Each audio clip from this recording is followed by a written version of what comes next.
नमस्कार मित्रांनो, माझ्या यूट्यूब चॅनलवर मी आपलं स्वागत करतो। आपल्या समोर आपण जी गाडी बघतोय ती आहे टाटा नेक्सॉनचं डिझेल स्मार्ट प्लस व्हेरियंट। हे हिचं ऑन रोड प्राइस हिंगोली जिल्ह्यामध्ये 11,95,000 पडते। आता एवढे पैसे मोजल्यानंतर आपल्याला कंपनी काय काय प्रोव्हाइड करते किंवा गाडीमध्ये आपल्याला काय काय भेटतं, जे बेसिक फीचर्स आहेत ते आपल्याला गाडीमध्ये सर्व भेटतात। जे प्रॅक्टिकल फीचर्स आहेत, जे आपल्याला डे टू डे लाईफमध्ये आपल्याला रोजच्या रोज लाईफमध्ये आपल्याला वापरायला उपयोगी पडतात किंवा ते सगळे फीचर्स आपल्याला कंपनी या गाडीमध्ये प्रोव्हाइड करते। जसे की आपण बघू शकतो की कंपनीने थोडंसं लोगो चेंज केलेला आहे, जे की जुन्या नेक्सॉनमध्ये आपल्याला वेगळा बघायला भेटायचा। DRLs आपल्याला बाहेरून सगळंसं स्ट्रक्चर जे आहे, बाहेरून सगळंसंच कॉस्मेटिक चेंजेस आपल्याला कंपनीने भरपूर केलेले आहेत। जे की DRL जे आहेत ते आपल्याला LED बेसमध्ये भेटत आहेत, जे की LED प्लस DRL दोन्हीचं काम करतात, ड्युअल फंक्शन आहेत। LED आपला जे हेडलाईटचा जो सेटअप आहे तो आपल्याला LED बेस बघायला भेटतो आणि जे फिनिशिंग जे आहे ती पियानो फिनिशमध्ये आपल्याला बघायला भेटते।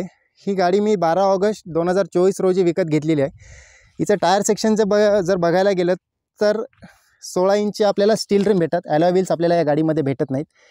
आपल्याला व्हील कॅप्स पण या व्हेरियंटमध्ये बघायला भेटत नाहीत, जे की आपल्याला बाहेरून आफ्टर मार्केट घ्यावं लागतं किंवा शोरूममधून आपल्याला थोडेसे एक्स्ट्रा पैसे चार्ज करून आपल्याला घ्यावं लागतं। या टायरचा जर प्रोफाईल बघायला गेलं तर 195/60R16 म्हणजे 195/60R16 इंच आपल्याला या टायरची साईज किंवा या स्टील रिमची साईज आपल्याला बघायला भेटते। जर आपण साईड ग्लास बघायला गेलं किंवा ORVM जर बघायला गेलं तर याच्यामध्ये एक प्लस पॉईंट आहे की सेकंड बेस मॉडेल असून कंपनीने जे साईड ग्लास आहेत किंवा ORVMs आहेत ते आपल्याला पियानो फिनिशमध्ये दिलेले आहेत आणि याच्यामध्ये इंडिकेटर फिक्स केलेलं आहे। म्हणजे काही बेस किंवा सेकंड बेस किंवा बेस मॉडेलमध्ये आपल्याला फेंडरवर इंडिकेटर देतात, जे की थोडंसं आउटडेटेड वाटतं। पण कंपनीने पूर्ण विचार केला आहे की आपण एवढे पैसे घेतोय तर कस्टमरला थोडंसं सॅटिस्फॅक्शन द्यायचं। हे आपल्याला ऑटो ॲडजस्टेबल आहेत पण ऑटो फोल्डेबल नाही आहेत। जर ऑटो फोल्डेबल करायचं असेल तर आपण आफ्टर मार्केट करू शकतो। अजून थोडंसं मागे गेलं तर आपल्याला जे हँडल्स आहेत ते ब्लॅक मॅट फिनिशमध्ये आपल्याला भेटतात। बॉडी कलर या गाडीमध्ये भेटत नाहीत। गाडीवर जी साईड क्लायडिंग आहे ती सुरुवातीपासून तर शेवटपर्यंत ती एकदम फॅब्युलस अशी दिसते। एकदम फिनिशिंग जी आहे ती एकदम गाडी उठावदार दिसते। म्हणजे सपोर्ट पण आहे गाडीला त्याचा, म्हणजे सेफ्टीसाठी पण चांगली आहे आणि ते दिसायला पण त्याचा एकदम लुक चांगला दिसतो। थोडंसं अजून मागे जर गेलो तर रिअर लुक गाडीचा एकदम पूर्णपणे गाडीचा रिअर लुक जो आहे तो पूर्ण कंपनीने चेंज केलेला आहे। लोगोसहित गाडीची एकदम नेक्सॉनची बॅजिंग दिसते आपल्याला। लोगो आपल्याला पूर्ण 3Dमध्ये लोगो आहे। हे कनेक्टेड टेल लॅम्प पहिलेच्या गाडीमध्ये यायचे नाही। पहिले म्हणजे जे याच्या आधीचं जे व्हेरियंट होतं फेसलिफ्टमध्ये कनेक्टेड टेल लॅम्प्स आहेत, पण हे आपल्याला या व्हेरियंटमध्ये कनेक्टेड भेटणार नाहीत। ते आपल्याला आफ्टर मार्केट करून घ्यावं लागेल किंवा मग थोडंसं वरचं व्हेरियंट घ्यावं लागेल। तर थोडंसं साईडला जर आलो आपण तर टेल लॅम्प जे आहेत ते पण आपल्याला LED मध्ये भेटणार आहेत, पण हे आपल्याला कनेक्टेड भेटणार नाही। पण या कनेक्टेड जरी नसेल तरी या गाडीचा लुक याच्यामध्ये या गोष्टीमुळे खूप आपल्याला अपग्रेड होताना बघितलं आहे। थोडंसं वर जर आलो आपण तर आपल्याला शार्क फिन अँटिना ते पण पियानो फिनिशमध्ये आपल्याला बघायला भेटतो। आता आपण बघूयात की यामध्ये बूट स्पेस किती भेटतो आपल्याला। आता यामध्ये जर आपल्याला बूट स्पेस बघायचा झाला तर आपल्याला गाडी एकतर फिजिकली आपल्याला समोर जाऊन ड्रायव्हरपाशी जाऊन आपल्याला गाडी ओपन करावी लागेल किंवा मग आपण चाबी थ्रू पण हे बूट याचा जो असतो तो ओपन करू शकतो। ते कसं तर आपण आता बघूयात की याची जी चाबी येते ती ट्रेडिशनल की आहे, म्हणजे जशी टाटामध्ये सुरुवातीपासून म्हणजे फेसलिफ्ट असो किंवा याच्या आधीचं जे व्हर्जन असो जशी चाबी यायची तशी चाबी आपल्याला या गाडीमध्ये बघायला भेटते। फ्लिप केलं बटन असतं एक फ्लिप करायचं आणि याचं जे याच्यामध्ये ते 3 बटन आहेत, ते लॉकचं जे एक बटन आहे, अनलॉकचं एक बटन आहे आणि फॉलो मी। या फॉलो मीचं जर बटन आपण 3 सेकंद जर बटन ओपन करून धरलं तर आपल्याला समजतं की बूट आपला ओपन झालेला आहे। तर आपण बघू शकता की हे बूट ओपन झालेलं आहे। याच्यामध्ये 382 लिटरची स्पेस आपल्याला भेटते, जे की खूप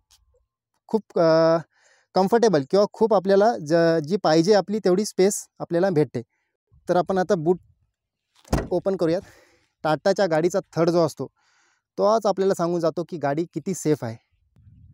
थोडंसं जर आपण बाजूला आलो आहे की इथे आपल्याला दिसतं की आपल्याला फ्यूल भरण्यासाठी आपल्याला जो आहे फ्यूल कॅप आहे, जे की हिचं फ्यूल टँक जर बघायला गेलं तर 44 लिटरचं फ्यूल टँक आहे। पण याच्यामध्ये एक प्लस पॉईंट आहे की आपल्याला युरिया भरायची गरज नाही। जसं की बाकीच्या डिझेल गाड्यांमध्ये आपल्याला युरिया भरावा लागतो, तसं आपल्याला या गाडीमध्ये युरिया भरण्याची गरज पडत नाही। हे सगळं झालं आपल्याला एक्सटेरियरचं। आपण आता गाडीच्या इंटरनलमध्ये जाऊन बघूयात की आपल्याला गाडीमध्ये किती स्पेस भेटतो किंवा आपल्याला काय काय फीचर्स आपल्याला गाडीमध्ये भेटतात। जसं की गाडीचं ड्रायव्हर सेक्शन ओपन केले तर आपल्याला समजतं, आपल्याला दिसतं की इथं 4 पॉवर विंडोजचे बटन्स आहेत। हे चाइल्ड लॉकसाठी सेफ्टीसाठी आपल्याला एक बटन दिलेलं आहे. हे ओपनिंगसाठी, हे लॉक अनलॉक करण्यासाठी. आपल्याला जे मी सुरुवातीला जसं सांगितलं होतं की आपण साईडचे जे मिरर्स असतात किंवा साईड ग्लास जे असतात ते ओपन क्लोज करण्यासाठी आपल्याला मॅन्युअली करावं लागतील, पण ॲडजस्टेबल हे बटनवर आहेत. म्हणजे आपण ॲडजस्ट करू शकतो, पण आपण ऑटो फोल्डिंग करू शकत नाही. पण ते करण्यासाठी आपल्याला थोडंसं वरचं व्हेरियंट घ्यावं लागेल किंवा आपल्याला आफ्टर मार्केट ते करण्याची आपल्याला सुविधा भेटून जाईल. आता आपण आलो आहे गाडीच्या आतमध्ये. आता गाडीच्या आतमध्ये आपल्याला काय काय फीचर्स भेटतात ते आपण बघूयात. ही जी त्याच्या आधी मी ही गाडीची की जी आहे ती इन्सर्ट करतो.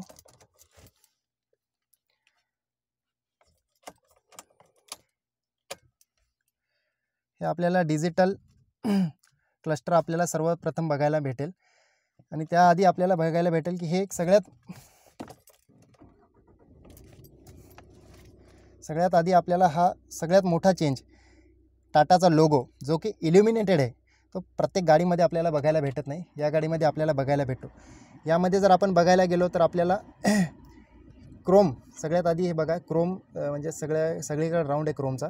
त्याच्यामध्ये आपल्याला बघायला भेटतो की MID आपल्याला बघायला भेटते, आपल्याला RPM मीटर बघायला भेटतो किंवा टेम्परेचर गेज आपल्याला बघायला भेटतो आणि आपल्याला फ्यूल, ह्या सगळ्या गोष्टी आपल्याला बघायला भेटतात.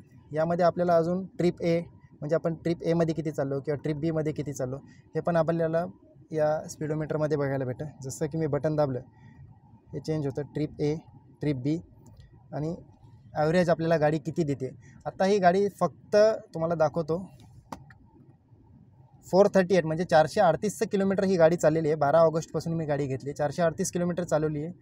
आणि त्याच्या मी अजून टँक टू टँक ॲव्हरेज काढलं नाही, पण 15चा ॲव्हरेज मला गाडीने दिलेला आहे. तर थोडंसं बाजूला आपण आलो आहे तर आपल्याला 7 इंचचं इन्फोटेनमेंट सिस्टम आपल्याला भेटतं की जे की टचस्क्रीन आहे, जे की अँड्रॉइड ऑटो आणि ॲपल कारप्ले याला सपोर्ट करतं. ते पण वायर्ड, आपण ब्लूटूथने कनेक्ट करू शकतो किंवा मग वायर्डने अँड्रॉइड ऑटो किंवा ॲपल कारप्ले. आपल्याला थोडंसं खाली जर गेलो तर आपल्याला AC व्हेंट्स बघायला भेटतात. त्या साईडला पण एक AC व्हेंट आहे, या साईडला पण एक AC व्हेंट आहे. या साईडला स्टेअरिंगच्या या साईडला आपल्याला हेडलाईटचे जे कंट्रोल्स असतात ते आपल्याला बघायला भेटतात. लेफ्ट साईडला जर बघायला गेलं तर आपल्याला वायपरचे कंट्रोल बघायला भेटतात. या गाडीमध्येच ACचे कंट्रोल जे आपल्याला आहेत ते मॅन्युअली बघायला भेटतात. आता 2वर AC आहे, पण एकदम मी खरं सांगतो आहे की AC एकदम पॉवरफुल आहे गाडीचा. जर आपल्याला 12 वॉटचा सॉकेट इथं भेटतो, Type-C आपल्याला कनेक्टर पण इथं चार्ज करता येईल. गाडीमध्ये 6 स्पीड मॅन्युअल गिअर आहेत विथ रिव्हर्स. यामुळे कंपनीने ॲव्हरेज क्लेम केला आहे गाडीचा 25 kmpl म्हणजे 23 ते 25 कंपनीने क्लेम केला आहे ॲव्हरेज. पण सरासरी आपल्याला 20 ते 22 किलोमीटर जर पद्धतशीर जर गाडी चालवली तर 20 ते 22 किलोमीटर आपल्याला सहज ॲव्हरेज या गाडीमध्ये मिळू शकतो. 6 स्पीडचा मॅन्युअल गिअर मी तुम्हाला सांगितलेलं आहे. त्याच्यानंतर आपल्याला या गाडीमध्ये 3 स्पोर्ट्स मोड्स 3 मोड्स भेटतात आपल्याला. एक तर इको मोड, सिटी मोड आणि स्पोर्ट मोड. याच्यानंतरचा जो व्हिडिओ असेल त्या मी या मोडवर बनवणार आहे की कुठल्या मोडमध्ये कशी गाडी चालते किंवा परफॉर्मन्स कसा येतो किंवा मायलेज कुठल्या मोडमध्ये आपल्याला गाडी किती देते, हे या 3 मोड्स आहे. पण या मोड्समुळे गाडीच्या परफॉर्मन्समध्ये जो नक्कीच चेंज येतो, सिटीमध्ये, इकोमध्ये आणि स्पोर्ट्समध्ये किती चेंज येतो आणि काय चेंज येतो आपल्याला पुढच्या व्हिडिओमध्ये मी तुम्हाला सांगणार. सीटचं जर बघायला झालं तर खूप कम्फर्टेबल सीट्स या गाडीच्या आहेत. आपल्याला थाय सपोर्ट वगैरे भरपूर चांगला भेटतो. स्कोप पण गाडीचे खूप एकदम छान आहेत. कम्फर्टेबल स्पेसिंग गाडीमध्ये आहे. आता मागच्या साईडला आपण जाऊन बघूयात की आपल्याला पॅसेंजर साईडला आपल्याला किती कम्फर्ट भेटतो आणि सगळ्या गोष्टी. मागचा डोर ओपन केल्यानंतर आपल्याला बघायला भेटतं की गाडीमध्ये भरपूर स्पेस आहे. समोरची जी सीट आहे मी माझ्या हाईटनुसार, माझी हाईट 6 फूट आहे, त्या हाईटनुसार मी माझी सीट ॲडजस्ट केली. तरी देखील मला जवळपास 1 फुटाचा अंतर पायामध्ये आणि सीटमध्ये बघायला भेटतो. हेडरूम जर बघायला गेलं तर भरपूर हेडरूममध्ये गाडी आहे. 3 जण कम्फर्टेबल एकदम गाडीमध्ये बसू शकतात. या गाडीला रिअर AC व्हेंट्स जे नाही आहेत त्यासाठी जर आपल्याला रिअर AC व्हेंट्स जर हवे असतील तर आपल्याला याच्या वरचं मॉडेल घ्यावं लागेल. पण या गाडीमध्ये आपल्याला रिअर AC व्हेंट्स बघायला भेटत नाही आहेत. तर चला मित्रांनो, आपण गाडीच्या इंजन बेकडे जाऊयात.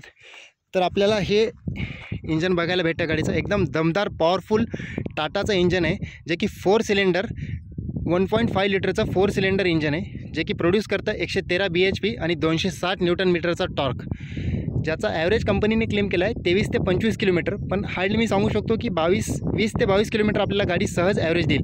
जे की याच्या पुढचे व्हिडिओ जे असतील मी टँक फुल करून गाडी ॲव्हरेज किती देते किंवा एका लिटरमध्ये गाडी किती चालते, टँक टू टँक किती चालते, याचा मी तुम्हाला फीडबॅक देईल. तर सध्या आपण बघू शकता की हे इंजनचे आहेत, हे इथे EBD आणि EBD ट्रॅक्शन कंट्रोल आणि ABSचे हे युनिट इथे प्लेस केलेलं आहे. आपल्याला इथं हे जे कूलंट आहे ते प्लेस केलेलं आहे. हे एकदम दमदार इंजन आहे टाटाचं. सो मित्रांनो, ही होती आपली Tata Nexon diesel smart plus variant. काही जर राहिला असेल तर हा माझा पहिला व्हिडिओ आहे, थोडं सांभाळून घ्या आणि चॅनलला सपोर्ट करा, लाईक आणि शेअर करा, सबस्क्राईब करायला विसरू नका. धन्यवाद.